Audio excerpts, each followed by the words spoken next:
सभी को नमस्कार। I hope you had a wonderful Deepavali, Govardhan Puja and other festivals related to it. मेरी तरफ से आपको बहुत बहुत शुभकामनाएं। आज का जो ये मेरा टॉपिक है वो है यूनाइटेड नेशन क्लाइमेट चेंज के ऊपर। ठीक है, अब ये यूनाइटेड स्टेट में ये यूनाइटेड नेशंस के 120 कंट्रीज़ एक साथ इकट्ठा हुए हैं इन्वायरमेंटल प्लेज के लिए, कि जहाँ पे वो कह रहे हैं कि आपके जो इन्वायरमेंट है उसको बचाने के लिए हम पॉलिसी बनाएंगे, ये सारी चीज़ें करेंगे। और मतलब इस तरह की चीज़ें करेंगे जिससे इन्वायरमेंट बचे। अब आप सोचने वाली बात है, सबसे बिगेस्ट डिफ़ॉल्टर्स जो हैं वो प्लेज लेने जाते हैं कि वो चोर चोरी करके कहता है कि हम एक समिति बनाएंगे जिससे कि आगे चोरी ना हो। ठीक है, उसको लीड करने वाले वही लोग हैं। सबसे बड़े डिफ़ॉल्टर्स में यूरोपियंस आते हैं।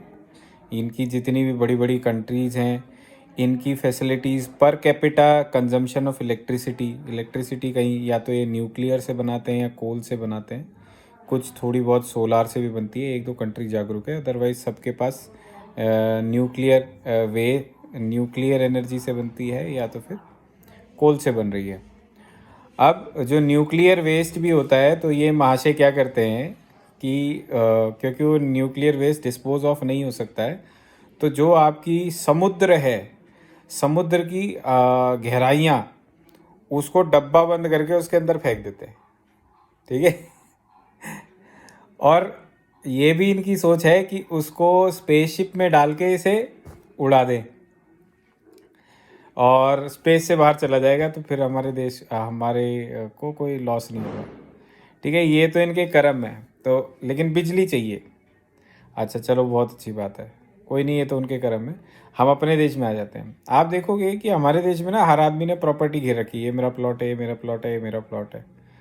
सबके अपने अपने प्लॉट हैं, सबकी अपनी अपनी ज़मीन जायदाद है, वो पड़ी है, 10 सालों से पड़ी है। सबके पास होते हैं, हो सकता है मेरे पास भी हो। तो सबके पास प्लॉट पड़े, खाली प्लॉट है वो। ठीक है, बट वहाँ पे कोई आदमी पेड़ नहीं उगाता। वहाँ कोई आदमी वहाँ वो खाली प्लॉट की 4 बाउंड्री कर देंगे, चाहे उसमें 10 साल तक कोई वहाँ पे जाके रहने नहीं गया, लेकिन वो वहाँ पे खाली बाउंड्री पड़ी है और वहाँ पे उसके अंदर कुछ नहीं हुआ, और वो 10 साल के बाद जब वो बनाना शुरू करेगा तो उसका यूटिलाइजेशन होगा।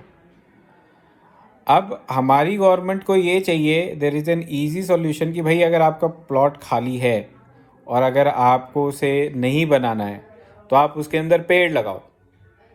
Why don't they come up with A policy कि भैया आपके पेड़ लगाइए, और जब आपको मकान बनाना हो आप उन पेड़ को काट सकते हैं, और उस काटने के लिए आपको किसी वन विभाग से किसी तरह की कोई डायरेक्टिव्स नहीं चाहिए।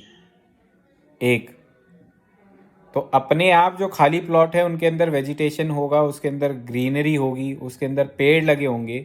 तो भैया जिस दिन मेरा वो मकान मैं बनाऊंगा, मैं उसके अंदर शीशम के 4 पेड़ लगा दूंगा, मैं उसके अंदर टीक वुड के 4 पेड़ लगा दूंगा। वो 10 साल में मेरे पेड़ इतने बड़े हो जाएंगे कि मैं उसी की लकड़ी को बेच के या उसी की लकड़ी को घिसवा के मैं उसको अपने घर की कंस्ट्रक्शन में यूज़ कर सकता हूँ।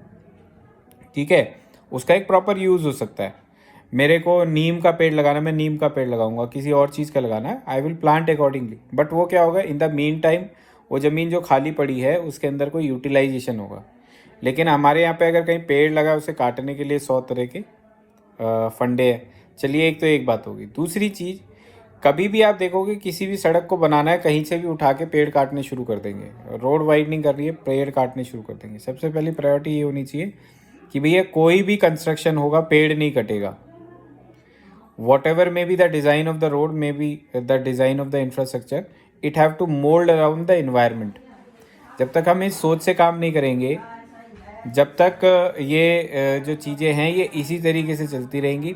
क्योंकि यहाँ सबको साफ़ ऑक्सीजन तो चाहिए, लेकिन घर के बाहर किसी के बेल लगी नहीं मिलेगी आपको। Why don't the government come up with A policy कि भैया अगर आपके पास ज़मीन है, आपने एक मकान लिया है, तो आपके मकान के साइड में इतने पेड़ होंगे। अगर आपका एक 100 गज का मकान है तो आपके घर के आगे एक पेड़ लगा होगा। आप बिना पेड़ के अगर होंगे तो आपको बिजली का कनेक्शन नहीं मिलेगा। उस पेड़ की देखभाल करनी आपकी जिम्मेवारी है। One home one plant one tree, one home one tree, इस तरह की थियरी बनाने में क्या परेशानी है। लोग कहते हैं कि भैया पेड़ अगर लगा होगा घर के बाहर तो वो आपकी नींव खोखली कर देगा या नींव को तोड़ देगा। भाई अगर हवा नहीं है तो आपकी सांस टूट जाएगी, वो ज़्यादा बड़ी चीज़ है कि घर की नींव। तो ये चीज़ें सोचने की ज़रूरत है। ये पर कैपिटा डेवलपमेंट के साथ हमारी इलेक्ट्रिसिटी कंजम्पशन बढ़ रही है, प्लास्टिक वेस्ट बढ़ रहा है और 10 तरह की चीज़ें बढ़ती जा रही हैं। हम पर कैपिटा इनकम बढ़ाने के साथ साथ हम लोग इन्वायरमेंट न्यूट्रल कहाँ हो रहे हैं। हमारी ज़रूरतें बढ़ती जा रही हैं, हर आदमी कार से चल रहा है। हमारे इंफ्रास्ट्रक्चर इस तरह के डेवलप नहीं है कि अगर मेरे को कोई यहाँ से ऑफिस जाना हो तो मेरे को कोई एक स्ट्रेट साधन हो, मेरे को 4 साधन बदल के जाने पड़ते हैं। तो किसी भी तरीके से आपकी लाइफ को इतना इजी नहीं किया जा रहा है कि आप, या फोर्स नहीं किया जा रहा है, या इंफ्रास्ट्रक्चर की डायरेक्शन ऐसी नहीं है कि भैया हर जगह आदमी धीरे धीरे जो चीज़ें वो यूज़ कर रहा है, जो इन्वायरमेंट को नुकसान पहुंचा रहे हैं, उनको ख़त्म किया जाए। हर आदमी को चाहिए कि मेरे घर में एक बड़ा टीवी हो, मेरे घर में एक बड़ी वॉशिंग मशीन हो, मेरे घर में एक जगह नहीं 10 जगह लाइट जल रही हो। वो सोच कहाँ से है कि भैया मेरे घर में अगर कोई नहीं बैठा तो मैं एक ही लाइट बंद कर दूंगा। उसका क्या बेनिफिट है। मेरे घर में बिजली का बिल आ रहा है, उसका क्या बेनिफिट है। अगर कम बिल आ रहा है तो उसका क्या बेनिफिट है। दिल्ली में ये चीज़ की गई है कि अगर कम बिल है तो आपको क्या उसमें छूट है, लेकिन ज़्यादा होगा तो पूरा देना पड़ेगा। मैं मानता हूँ वो एक पॉलिटिकल मूव है, लेकिन कोई लोग तो कर रहे होंगे जो कहते होंगे भैया इससे ज़्यादा बिजली हम नहीं इस्तेमाल करेंगे, कुछ तो होंगे। वरना यहाँ ये जो विदेशी इन्वायरमेंटलिस्ट बने हुए हैं, ये सबसे ज़्यादा नेचर को नुकसान पहुँचाते हैं। इनकी ईटिंग हैबिट्स ऐसी हैं कि ये लोग आपका जितने भी सी से रिलेटेड रिसोर्सेज हैं, उनसे रिलेटेड जितनी भी मछलियाँ, तरह तरह के सी फूड्स हैं, उनको ये खा खा के, और जितने ये इनका खाने का तरीका है, ये जिस तरह के फार्म ग्रेजिंग हैबिट्स और इनकी है कि हमें जिस तरह के खाना खाना है उसके लिए इतने पूरे के पूरे जंगल को ग्रास लैंड बना देते हैं। उन ग्रास लैंड में एनिमल फार्मिंग हो रही है। उन एनिमल फार्मिंग इनका खाने का तरीका है। जब आपको जानवर ही खाने हैं तो आप इन्वायरमेंटलिस्ट कैसे हो सकते हो। आपको ठीक है वो आपके ईटिंग हैबिट्स है, लेकिन क्या अगर आपको उसका ऑल्टरनेटिव से अगर आप इन्वायरमेंट बचा सकते हो तो क्या कोशिश नहीं करनी चाहिए। नहीं, कहीं नहीं है उसका, यहाँ पे कोई डिस्कशन नहीं है। क्या आपको पता है कि जितने आपके समुद्र हैं उसका पोल्यूशन का सबसे बड़ा कारण क्या है। लोग कहेंगे कि वहाँ पे जो शिप चलती हैं या दूसरी चीज़ें हैं उससे होता है, नहीं। सबसे बड़ा है जो ये जितने भी ये जाल फेंकते हैं समुद्र में मछलियों को पकड़ने के लिए, जब पुराने होते हैं तो नदी में फेंक देते हैं। वो प्लास्टिक के और दूसरे जो वेस्ट हैं जो वो जाके जाल ज़मीन में पड़े हैं, वो सबसे बड़ा वेस्ट है, लेकिन उसका कहीं डिस्कशन नहीं है। क्या आपको पता है कि हमारे जो वर्ल्ड में सबसे बड़ा पॉल्यूशन हो रहा है वो कौन कर रहा है। वो कहते हैं जो काऊ हर्ड्स हैं, जो बड़े बड़े ये यूरोप में और ये दूसरी कंट्रीज़ में जो इनकी ईटिंग हैबिट्स हैं, जो ये नॉन वेज खाते हैं। आई एम नॉट सेइंग कि नॉन वेज मत खाओ भी, जिसे खाना खाओ, लेकिन सोचो भी साथ में कि जो वहाँ पे जितने इन्होंने पशुपालन कर रखा है, उन पशु से जो गैस निकलती है उससे मीथेन जनरेट होती है। ठीक है, वो हमारे यहाँ पे भी पालन होता है, लेकिन हमारे यहाँ के पालन में ये है कि जिस घर के अंदर है एक पल रहा है, वो उसकी पूरी ज़िंदगी के लिए उसके साथ रहता है, उसकी देखभाल करता है, उससे दूध लेता है, उसको खिलाता है, उसके गोबर का भी इस्तेमाल है हमारे पास। तो बहुत सारी चीज़ें हैं when it comes to village and in India. But विदेश में क्या है, वो सीधा सीधा उनका जो भी रिप्रोडक्शन और जो भी तरीके हैं वो सिर्फ इसलिए हैं कि ये बड़ा हो जाएगा तो इसे खाएंगे, जल्दी से बढ़ाओ जब तक दूध देता रहे, जिस दिन दूध देना बंद किया काट के खा गए। ठीक है, तो उनका the way of upbringing animals, और उसकी वजह से जो उनकी जो फाट है, थोड़ा सा शब्द अजीब लगे लेकिन जो पाद मारते हैं, उनका जो वेस्ट है उससे मीथेन जनरेट होती है, and that is the world's one of the biggest polluters. क्या पता है आपको? तो ये यहाँ आके बड़े बड़े मीटिंग हॉल्स में बैठ के बहुत अच्छी बातें तो कर लेते हैं, लेकिन जो एक्चुअल इश्यूज हैं उसके ऊपर कोई दिमाग नहीं लगाना चाहता। क्यों? क्योंकि वो यहाँ बोलेंगे नहीं। बोलेंगे तो इनकी eating habits, way of living habits, way of behaviour habits सब चेंज हो जाएगा, और वो कोई चेंज करना नहीं चाहता क्योंकि वो सारी चीज़ें कॉरपोरेट से रिलेट करती हैं। जो कॉरपोरेट हैं वो कैसे चलेंगे, इनको कॉरपोरेट चलाने से ज़्यादा मतलब है इन्वायरमेंट को बचाने से कम मतलब है। तो मेरे ख्याल से हम लोग पर्सनली क्या कर सकते हैं, हम लोग अपनी ईटिंग हैबिट्स, हम लोग अपने नेचर के लिए क्या अच्छा कर सकते हैं। जैसे मैंने अपने घर के बाहर एक बेल लगाई हुई है, वो बेल मेरे जिस दिन से घर लगा है मेरे ख्याल से 10-15 साल से होगी। मैं 2-3 साल में उसे छांट के दोबारा से उस पर नए पत्ते आ जाते हैं।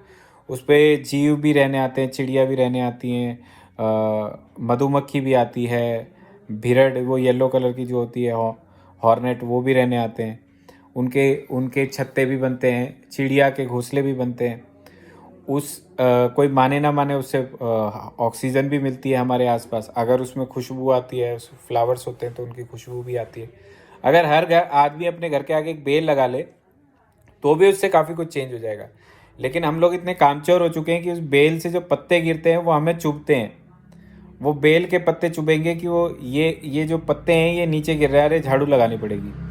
भाई हर जगह हमने पक्का कर लिया। अब वो पहले क्या होता था, घर कच्चे होते थे तो ज़मीन में आधी चीज़ें वहीं गल जाती थी, वहीं कंज्यूम हो जाती थी। अब क्या कर लिया, सबने घर के आगे पक्का कर लिया। ना तो वाटर कंजर्वेशन का किसी को टेंशन है कि ये आ रहा है जी हमारे घर में तो पाइप से पानी आ रहा है। वो पाइप से पानी आ रहा है, आपके घर में गली में जो वो बारिश का पानी ज़मीन के अंदर जाता वो सारा आपने रोक दिया, सारा फर्श पक्का कर दिया। तो please think about all these things. ये सारी चीज़ें छोटी छोटी चीज़ें एनवायरनमेंट को इफ़ेक्ट करती हैं, और हम अपनी तरफ से क्या कर सकते हैं। अगर आपका खाली प्लॉट है उसके अंदर पेड़ लगा दो यार।